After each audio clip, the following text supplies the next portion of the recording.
So I first want to thank you, the organizers of the workshop, for their invitation. I also want to congratulate especially Jean-François for the organization of this workshop, but also for the organization of the EAP Congress, because before this workshop we have this very interesting and very fruitful days in the EAP Congress, talking about animal science, animal production, and including insects, because we have a complete insect commission in EAP, and so every day we add this slot, these sessions talking about insects. So I warmly invite you to assist, to attend to this slot, to this session, because it's now very growing, and we are talking a lot about what we are doing. So today I don't want to do a sum up of what has been said this last day. I just want to present you, to give you a global overview of what the insect farming could provide as new resources for the future of feed and food.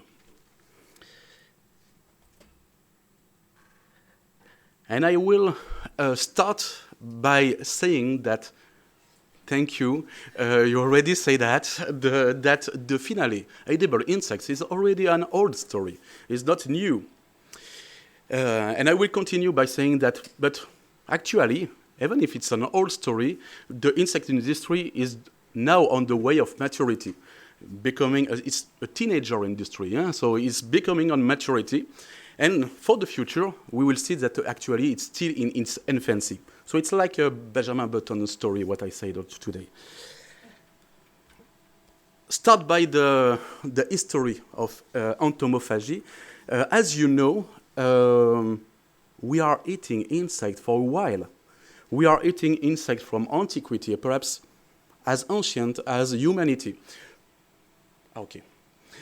You have there a representation of a relief from the palace in the Assyrian temple, where you have represented a character bringing some delicious dried locusts to the, I think for a victory or something like that.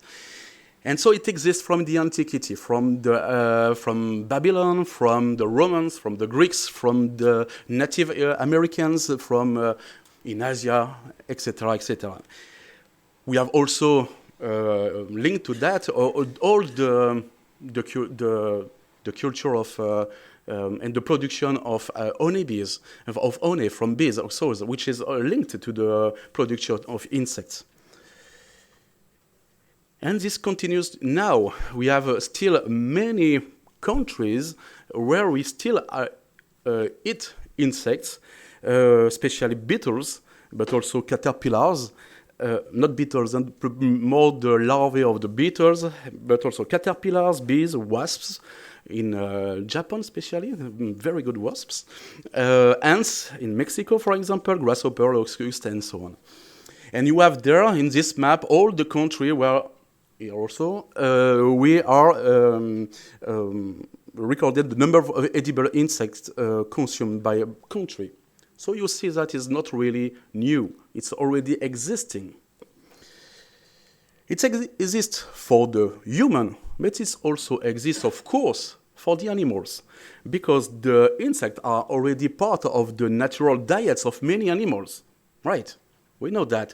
Perhaps you have already experienced that we are fished, some fishes with a worm, or we have.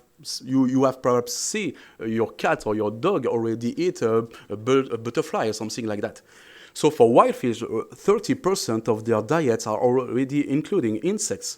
For wild fowls, it's 25%. For wild pigs, boar, etc., 5%. And for wild cats, something like 3%. So the proportion of insects in natural diets is already there. And why they are eating insects? It's just because it's very nutritious. Insects are a very nutritive ingredient for feed and food. So I put there a graph from a publication of Payne et al. 2016 showing the nutrient value score, which is not something which include many things about the presence of vitamins, presence of some minerals, etc., etc. And we can see that they are very nutritious, as much as other meats, even sometimes better than other meats, like beef, chicken, or pork. And you have here also some example of kind of insects that could be consumed by humans, already consumed by humans.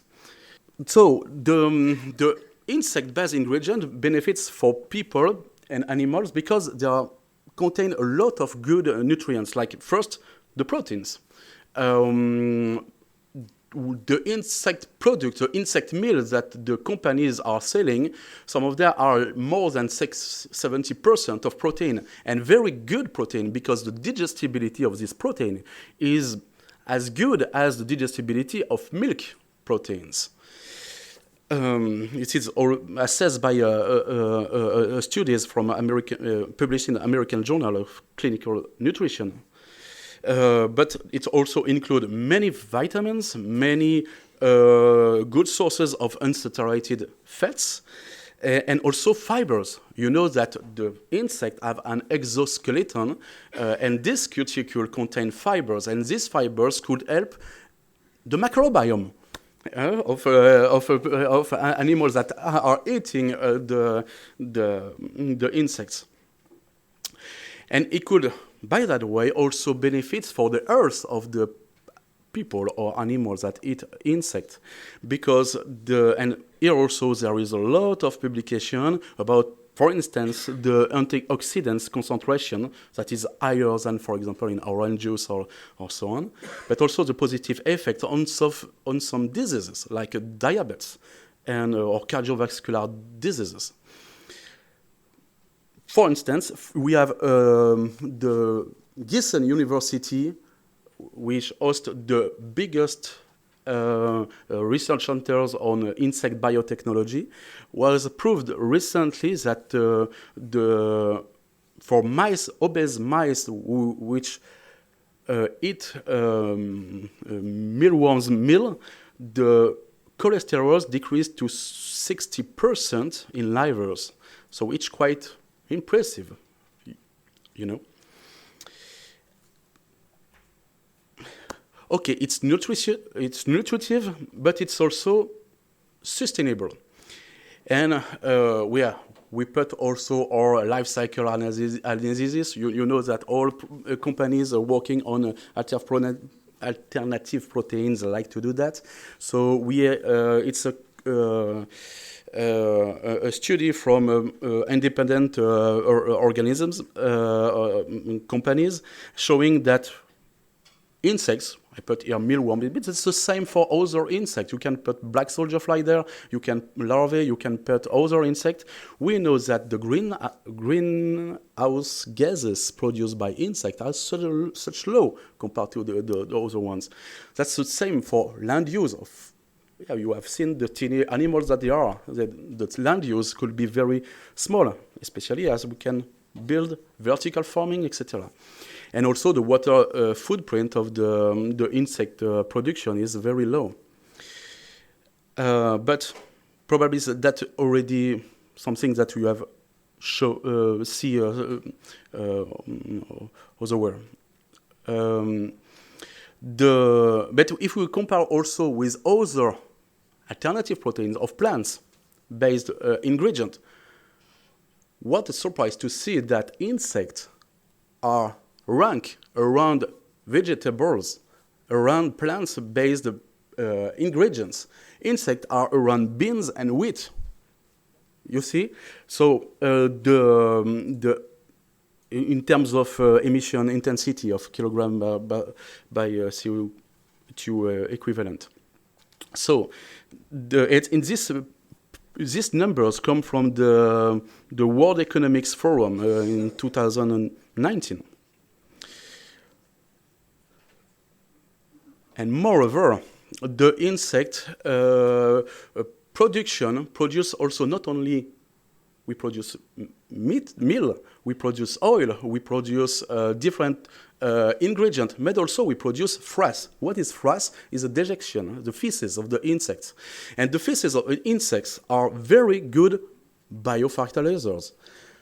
We talk about nitrogen and how we can produce fertilizers thanks to the Haber-Bosch system. But when you use insect, you have a biofertilizers produced by the insect, which is rich in nitrogen. And this could be used for plants in a perfect I forgot the name. In line with the circular economy ideas, producing zero waste also. It's a system that produces zero waste.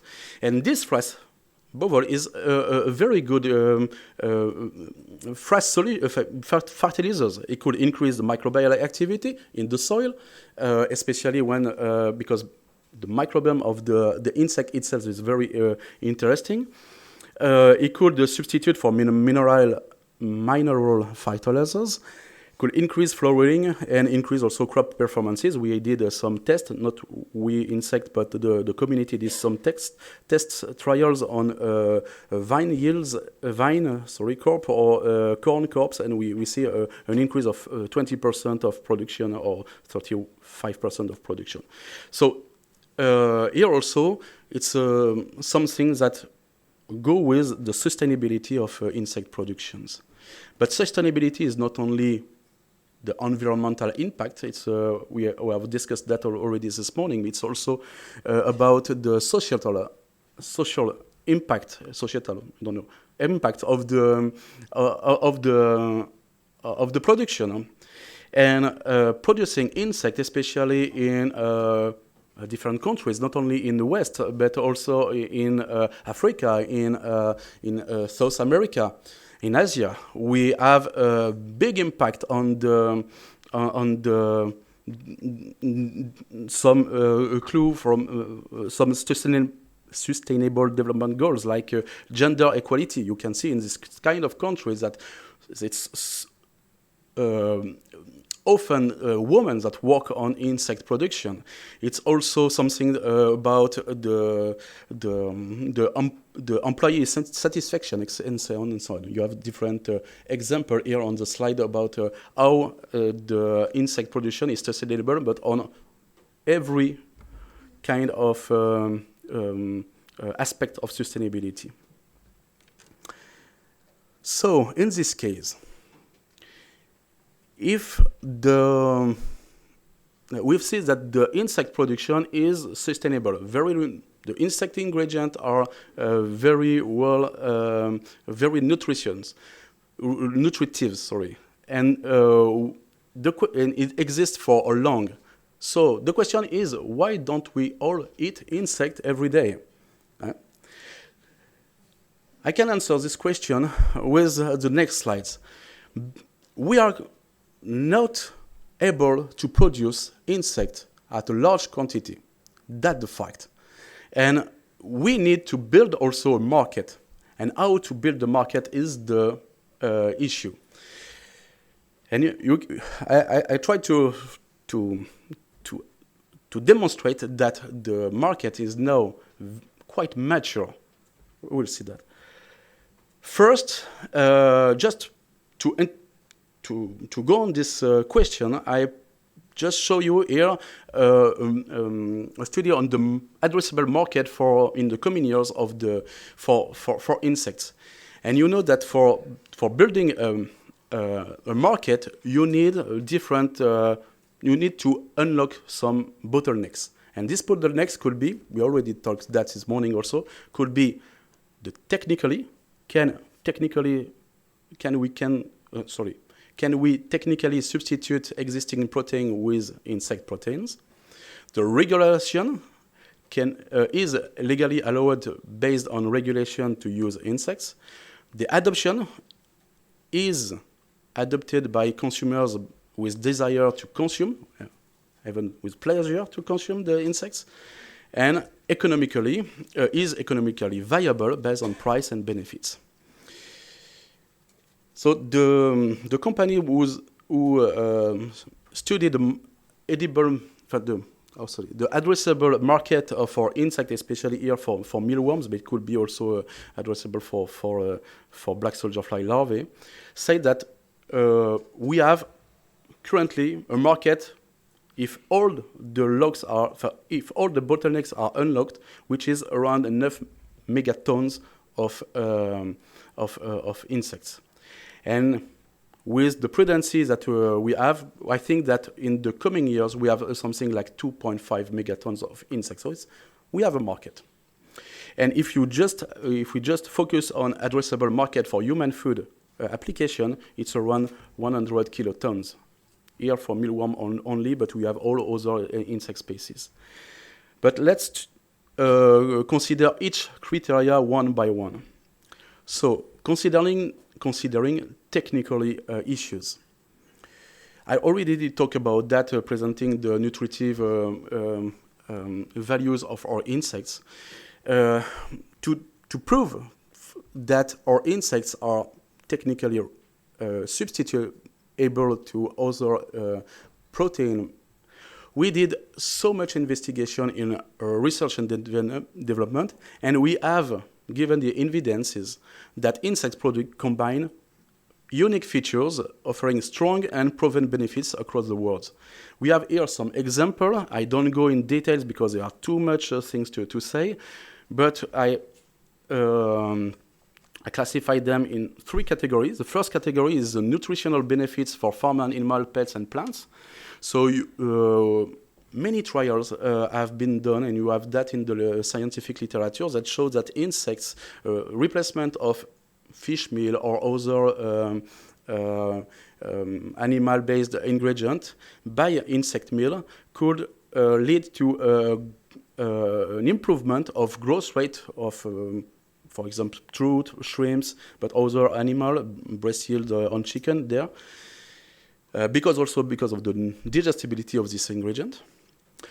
We have also proven that the significant health benefits by using insect. I already talked about the reduction of cholesterol in the mice livers, but we have also showed that mortality of 40%, which is huge. Consider that as a significant result. 40% reduction for mortality in shrimp when they are submitted to pathogens, compared to a control which is where they are not fed with insect meal. And we have other examples like that where we reduce the mortality or we increase the resistance to pathogen or to disease.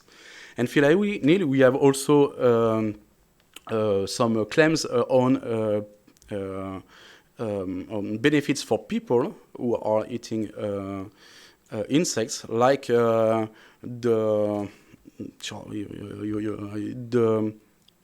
cholesterol reduction, what I already said, but also the milk proteins digestion, etc. So for technical issue, I think the lock is completely over. We have proved that we have a beautiful, very interesting product here. Concerning the regulation, and we are also talking about EFSA, etc. For insect is not an issue. So the first, for the animal feed, we have 8 insect species that are allowed, and for most application, you can see there, it's already authorized. So we can use insect to feed animals, especially pets, etc., in aquaculture, in poultry, in pig industry, etc. But also for food, we have some good news recently that the use of mealworms in Europe is now allowed by the thanks to the novel food agreement. Now the adoption for consumers. Is the yuck factor an issue? First, for animals, it's not at all. The animals, as I said already, are already consumed insects. But even for the owner of animals, it's not a problem. 83 to 82% of owners of animal pets or even backyard chickens are happy to use insects for feeding their animals.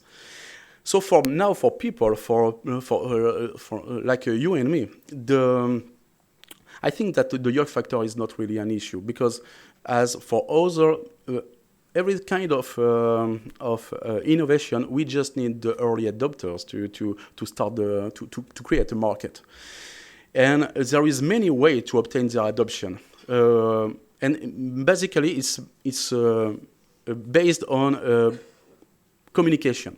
We already talked about that communication. Proving that this insect ingredients are good for them. Also, not showing the insect the entire. Do not use the entire insects for consumption, but much more the product of the insect, like the powder, the protein powder, and also something perhaps more funny to provide a more innovative method to provide a multisensorial experience, like when people eat insect, if they listen some noise, some music from insect, like cicada songs, they prefer to like the acceptance, the adoption is increasing. So for me, adoption is not really an issue. And thank you again, because I show that most of you are already eating insect, and I think that we have some early adopter in this room. So now the real challenge is the economical challenge. To manage this challenge, we just the main thing is to scale up the production to reach commodity profitabilities. In Asia, in a traditional insect farming, we are it's mainly manual. And even for production for exotic pet food, it's also something that is manual or semi-manuals. But if we want to go and to decrease the price of the insects, we need volume, and we need to go to the industrial automated farming. And especially in Europe, is not, of course, always the case everywhere in the world. But to go on this industrial automatic farming, we need the disruptive innovation. Another way to go for profitability is a product diversification. We can produce a lot of things from insects: chitin, chitosan, protein powder, fertilizers, oil products, dried larvae, slurry, etc., etc.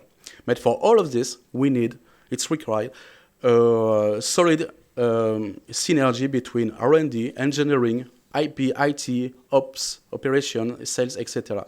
So in the world, we have more than 40 funded R&D projects on the topic. So it helps a lot to make the industry mature and existing. We have more than 700 patents. We have more than 10 vertical farms already running.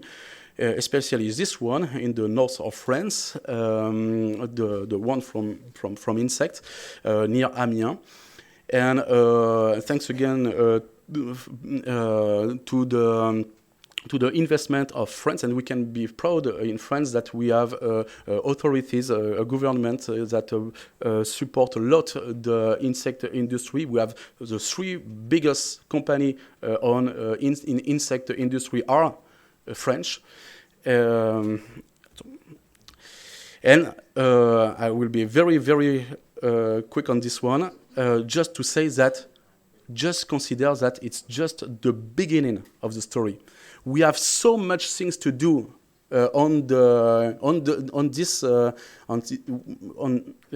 again, so much research to do that combine advanced biology, technology, artificial intelligence, mass connectivity, etc., to develop again further the insect industry, especially in biology. If I just talk about genetics, just imagine that your cows, your chicken 200 years ago. How does it look like? We are at this stage in terms of biology. So if we start the selection, breeding, etc., just imagine what would like an insect some years ago, because also the life cycle is shorter. We have also many things to do in nutritional knowledge, especially how to use byproducts, food losses. It is actually the insect industry is based on this, based on it at the beginning, from a FAO report that said that we have to valorize, convert the food losses, the food waste, into something of high value, and insect could contribute in it. We have also many things to do on infrastructure. We talk about energy. Insects produce a lot of energy, like other animals, and as we concentrate the production, we can take this energy more easily to do also other things. We can also work on decarbonation and also on artificial intelligence. I think we can benefit from the current technology leap on artificial intelligence, especially because we are in automated farm and we are just at the beginning of of what we can do in the management of what we call Industry 4.0, the management of our production. Yeah. That's it. Thank you. The cell-based meat. Maybe you could address the question on the media. The media is usually produced out of already existing food. It's the glucose of starch and or of soybean extracts and so. So this is still a problem. Yeah? We use this. So this cell-based meat would be a food competitor instead of a replacement. Yeah, I think you're right at this point.